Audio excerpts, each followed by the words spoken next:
All right, good morning, everybody. This is Ryan Smith with Round Rock ISD Professional Development, and I'm being joined today by Jennifer Rubin from Brushy Creek Elementary. She is also one of our next-gen digital classroom teachers, and she has had the privilege of spending the week in Philadelphia at the annual ISTE conference, which I believe is International Society of Technology Educators.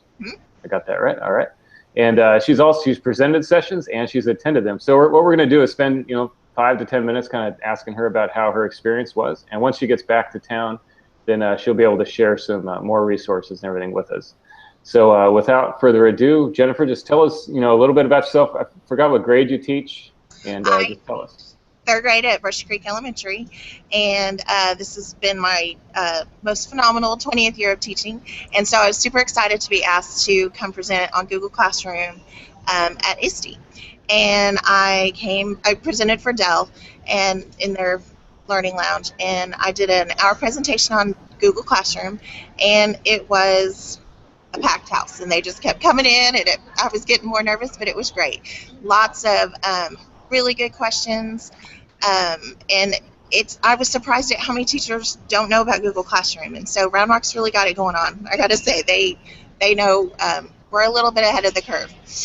So what I presented was basically to how you start your kids on Google, how you set it up, which is super fast, and then taking your kids from basically spoon-feeding the assignments to them and the process to just that gradual release of responsibility to where they become independent at the end of the year, and you just tell them what you want and they go for it. So just creating more independent learners and how it helps you as a teacher with your organization too. Very interesting. It sounds like you've used it quite a bit this year in your own classroom. Yeah, I started the year using Edmodo and made a quick switch in the fall to Google Classroom, and it's a seamless transition if you're using any of the Google apps for education with Drive and documents and presentations and all that stuff, and it's so seamless for the kids too. Since they have their Google accounts, it's one-stop shopping. Very, very good. So that sounds like that was kind of an hour kind of basics overview Yes. of classroom. And then, for our upcoming Summer Professional Development Conference, you're going to be teaching a class that is going to go into a little more depth because it'll be about 3 hours. Can you kind of tell us what maybe will be involved with that wasn't part of your 1 hour session? Sure. So for the longer session, we're going to get it set up, and of course they won't know who their students are yet, but I'm going to walk them through different resources, different products, different just ideas to create assignments. I noticed throughout the year as the next gen teacher that I just started thinking about assignments differently and how I wanted to approach it and the kind of products I wanted from kids.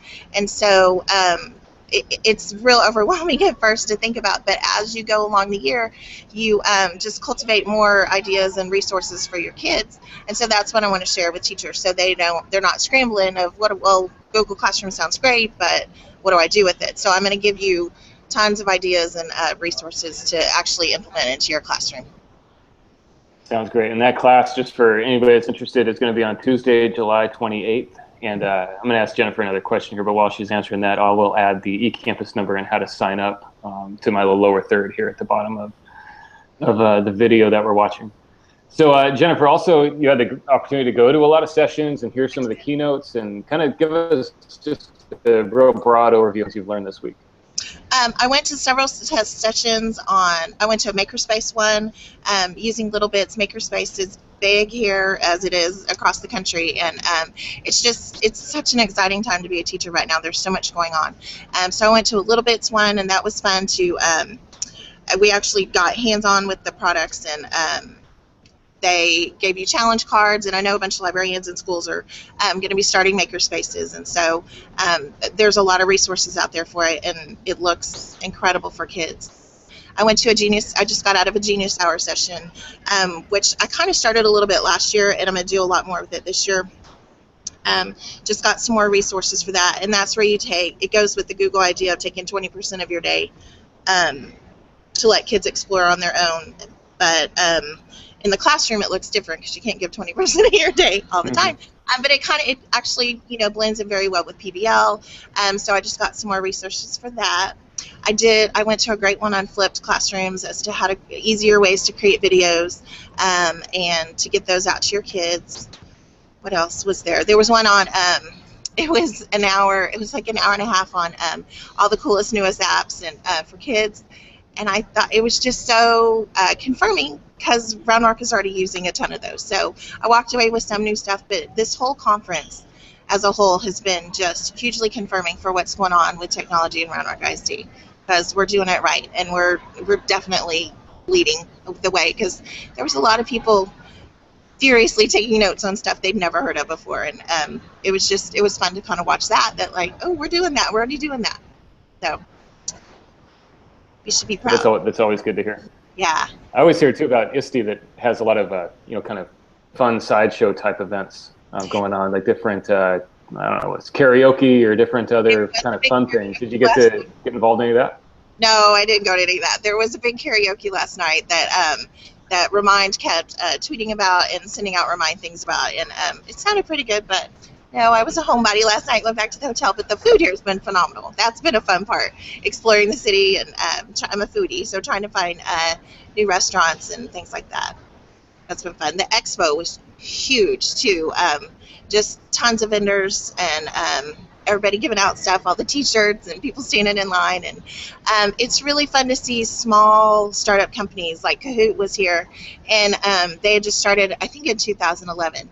And their line was just wrapped around to come talk to them. And it's just these two or three guys that started it. So it's just fun to see them now on the national stage, world stage, actually, just killing it. They're doing great. Yeah, that sounds great. Well, it sounds like you had a great learning experience. Sounds like you shared your knowledge with others and really helped spread the word on the great things we're doing around Round Rock ISD. So we thank you. Absolutely. Thank you for taking the time out of your summer to do that. And I know we've got a lot of folks looking forward to your classes this summer that you're teaching. And I want to let everybody know too that once Jennifer does get back into town and settle down a little bit, we will, or my department will sit down with her and we'll really kind of share a lot of the resources that she got at ISTE with everybody else. So any final words, Jennifer, before we sign off? I just think if you're excited about technology in Round Rock, you're in the right place. There's a lot going on.